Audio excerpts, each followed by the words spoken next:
Your brother needs it more. He has real potential, Mom said, sliding the check across Grandma's kitchen table toward my brother Elliot. You understand, don't you, Denise? I watched $187,000, my grandmother's entire life savings, disappear into my brother's hands while I received nothing but a pat on the shoulder. That was 12 years ago. Yesterday, Elliot called me sobbing, begging for $30,000 to stop a foreclosure, and I finally had the chance to discuss potential. The day Grandma's will was read remains seared into my memory like a brand. I was 24 years old, fresh out of nursing school, working double shifts at a county hospital to pay off my student loans. Elliot was 28, unemployed for the third time that year, and living in Mom's basement while he figured out his next move. Grandma had left everything to be split equally between us. $187,000 in savings. Her modest house in Cleveland. A 1967 Mustang that Grandpa had restored before he died. Equal shares. Fair and simple. But Mom had other ideas. Elliot is going to law school, she announced at the reading. He needs this money for tuition. Denise, you already have a career. You're a nurse. You'll be fine. I have $94,000 in student loans, I said, stunned. Grandma wanted us to split it. Grandma wanted what was best for this family. Elliot becoming a lawyer is what's best. You should be supportive of your brother. I looked at Elliot. He had the decency to look uncomfortable, but not uncomfortable enough to refuse. He took the check. He sold Grandma's house without asking if I wanted to buy it. He sold the Mustang to a collector for $45,000. He pocketed everything. And Mom smiled like she'd solved a puzzle. Elliot did go to law school. For 1 semester. He dropped out after failing his first round of exams, claiming the professors were biased against him. The remaining inheritance funded a series of failed business ventures.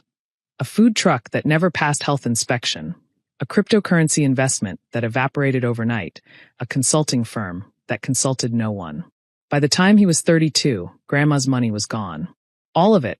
I, meanwhile, had done what I always did. I survived. I worked overtime until my student loans were paid off.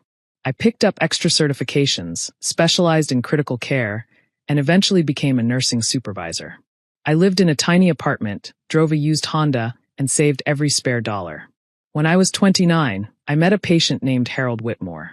He was 78 years old, recovering from bypass surgery, and he had no family.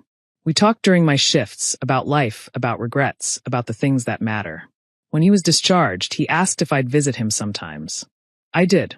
Every Sunday for 3 years, until he passed away peacefully in his sleep. Harold left me everything. His house. His investment accounts. His small commercial property downtown. Total value, $2.3 million. I never told my family. The inheritance transformed my life, but not in the ways people might expect. I didn't quit nursing. I loved my work. I didn't buy a mansion or a luxury car. I invested carefully, bought a modest home in a good neighborhood, and started building something sustainable. Over the next 8 years, I grew Harold's gift into something substantial. I purchased rental properties during the housing crisis, invested in index funds during the recovery, and eventually started a small property management company. My net worth grew to just over $7 million. But to my family, I was still just Denise. The nurse. The one without potential. Mom never apologized for the inheritance. She never acknowledged that Elliot had wasted every penny. Instead, she rewrote history. Elliot had been unlucky. The economy had been unfair. His failures were everyone's fault but his own. And I was expected to attend every holiday dinner, smile through every condescending comment, and pretend that 12 years ago hadn't fundamentally broken something between us. Then came the phone call.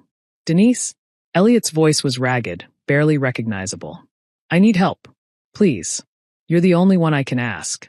I was sitting in my home office, reviewing quarterly reports from my property management company. My 12-year-old daughter Madeline was doing homework at the kitchen table. My husband Jordan was cooking dinner. What's wrong, Elliot? The bank is foreclosing on my house. I missed 4 payments. They're taking everything unless I come up with $30,000 by Friday. What happened to your job? I got laid off 6 months ago. I've been trying to find something, but the market is terrible. Mom helped as much as she could, but she's on a fixed income now. What about your savings? Silence. We both knew Elliot had never saved a dollar in his life. Denise, I'm desperate. I have kids. Sophie is 10. Brandon is 7. They'll be homeless. Please. I'll pay you back. I swear. I thought about those kids. My niece and nephew, who I saw maybe twice a year at family gatherings. They'd done nothing wrong. They didn't deserve to lose their home because their father had spent 12 years making terrible decisions.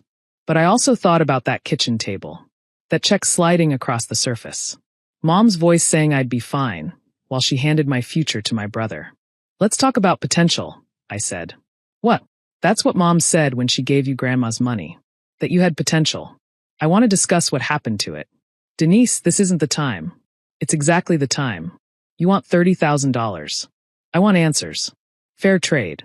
He was quiet for a long moment. Fine. What do you want to know? Not over the phone. Come to my house tomorrow. Bring Mom.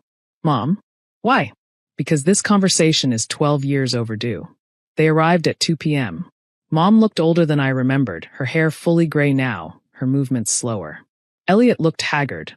Dark circles under his eyes, clothes that had seen better days, the desperate energy of a man watching his life crumble. Jordan had taken Madeline to the movies. I wanted privacy for this. My house was modest by my actual means, but considerably nicer than Elliot's, which seemed to confuse him. He looked around at the hardwood floors, the updated kitchen, the art on the walls. Did Jordan's family help you buy this place? No. I bought it myself. Mom settled onto the couch. Denise, I hope you're not planning to lecture your brother. He's going through a difficult time. He's been going through a difficult time for 12 years, Mom. At some point, the difficulty becomes a pattern. Elliot's jaw tightened. You don't know what I've been dealing with. Then tell me. That's why we're here. I sat down across from them. On the coffee table, I'd placed a folder. Inside were documents I'd prepared the night before. 12 years ago, Grandma left us equal shares of her estate. $187,000. A house. A car. Mom decided Elliot should get everything because he had potential. I got nothing. Not a discussion. Not a compromise. Nothing. We've been over this, Mom said wearily. No, we haven't. You made a decision, and I was expected to accept it. So I did. I went back to my 60-hour work weeks and my mountain of student debt, and I figured it out on my own. And you're fine now, Mom said. You have a nice house. A good husband. You're a supervisor at the hospital. Everything worked out. Not because of you. Despite you. The words hung in the air. Mom looked like I'd slapped her. That's unfair, she whispered. Is it? Elliot got $187,000 plus another $200,000 from selling Grandma's house and car. Nearly $400,000 total. I got nothing. Zero. And now, 12 years later, he's losing his home and I'm supposed to bail him out. Elliot leaned forward. I made mistakes. I know that. But my kids shouldn't suffer for my mistakes. I agree. Sophie and Brandon are innocent. That's the only reason I'm having this conversation. I opened the folder. Here's what I'm prepared to offer. I slid a document across the coffee table. Elliot picked it up, his hands trembling. What is this? A loan agreement. $30,000 at 0% interest, payable over 5 years. Enough to stop the foreclosure and give you breathing room. His eyes widened. You have $30,000? I have considerably more than that. Mom and Elliot exchanged confused glances. That's not possible, Mom said. You're a nurse. I was a nurse. I'm also a property investor, a business owner, and the sole heir of a man named Harold Whitmore, who left me his entire estate 8 years ago. I pulled out another document. My investment portfolio summary. My property holdings. My net worth statement. Elliot's face went pale. Mom's mouth opened and closed without sound. $7.2 million, I said. That's what I've built. Without Grandma's inheritance. Without family support. Without potential, apparently. Why didn't you tell us? Mom asked, her voice barely audible. Because I didn't want this exact reaction. The shock. The sudden interest. The way you're looking at me now, like I'm a different person than I was 5 minutes ago. You are a different person. No, Mom. I'm exactly the same person I've always been. You just never bothered to see it. Elliot set down the portfolio summary. I don't understand. You've had money this whole time? While I was struggling. You weren't struggling, Elliot. You were failing. There's a difference. Struggling is working 2 jobs to pay your rent. Failing is blowing through $400,000 and learning nothing from it. That's not fair. Tell me what happened to the money. All of it. Where did it go? He looked at the floor. Law school. The food truck. Some investments that didn't pan out. Be specific. Denise, be specific, or this conversation is over and you can explain to Sophie and Brandon why they're moving into a shelter. He flinched. Then slowly he started talking. Law school. $62,000 for one semester, including an apartment he'd rented near campus. Food truck. $85,000, including equipment he'd never used. Cryptocurrency. $120,000, gone in a single bad trade. Consulting business. $45,000 in office space and marketing for a company with no clients. Personal expenses, the rest. Cars. Vacations. Dinners at restaurants he couldn't afford. A lifestyle built on grandma's savings. By the time he finished, even Mom looked stunned. Elliot, she said softly, you told me the investments were sound. I thought they were. You thought wrong. Repeatedly. I stood up and walked to the window. Here's what's going to happen. I'm going to give you the $30,000. Elliot exhaled with relief. But there are conditions. His relief evaporated. First, you're going to take a financial literacy course. A real one, certified by an accredited institution. I'll pay for it. Fine. Second, you're going to get a job.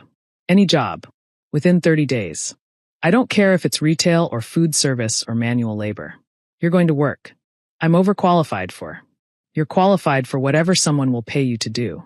Overqualified is an excuse people use to avoid honest work. He looked at Mom for support. She said nothing. Third, you're going to create a budget. A real one. I'll review it monthly. If you miss a loan payment or go off budget without explanation, I'll call the full amount due immediately. That's humiliating. Losing your house is humiliating. This is accountability.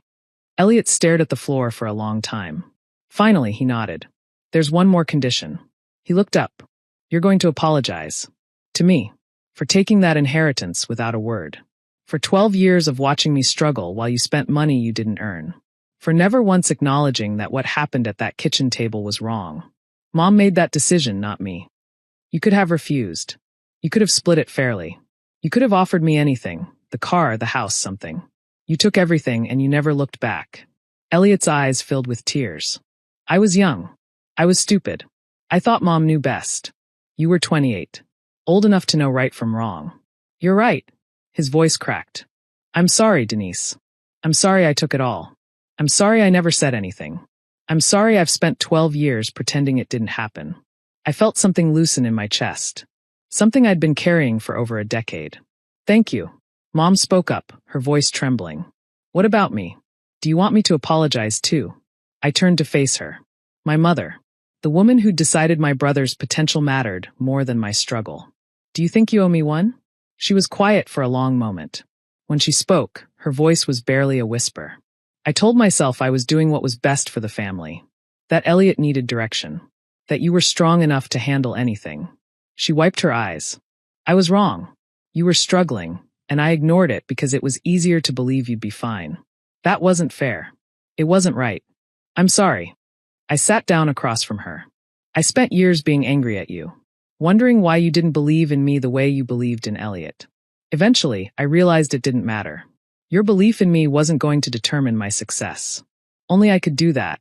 You did more than succeed, Mom said. You became everything I was afraid to hope for.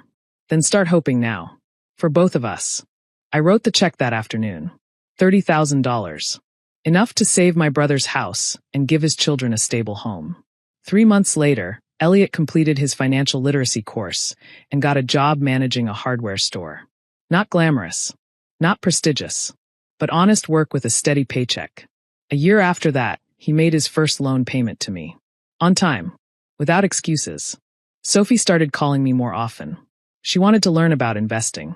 I started teaching her the basics, the same way I'd taught myself years ago. Compound interest. Diversification. The power of patience. Aunt Denise, she asked during one of our calls. Dad said you gave us money when we almost lost our house. Why did you help us after everything that happened? I thought about Grandma. About her kitchen table. About the inheritance that should have been mine. Because family isn't about keeping score, Sophie. It's about showing up when it matters, even when it's hard. Even when people don't deserve it, especially then. That's when it matters most. She was quiet for a moment. I want to be like you when I grow up. Be better than me. That's the whole point. Last Thanksgiving, we gathered at my house. Mom, Elliot, his wife, the kids, Jordan, Madeline. A full table. A real family dinner. Elliot stood to make a toast. He looked healthier than I'd seen him in years. More grounded. More present. I want to thank my sister, he said, his voice steady. 12 years ago, I was given an inheritance I didn't deserve. I wasted it. All of it. When I hit rock bottom, Denise could have let me fall. Instead, she caught me. Not because I deserved it, but because she's a better person than I ever gave her credit for. He raised his glass. To potential. And to the people who prove it comes in forms we don't always expect. Everyone drank. After dinner, Mom found me in the kitchen. I'm proud of you, she said quietly. Not for the money. For who you became despite everything I got wrong. I put my arm around her. I learned resilience from somewhere, Mom. It wasn't all bad. She laughed through her tears. I suppose that's something. It was. It was everything.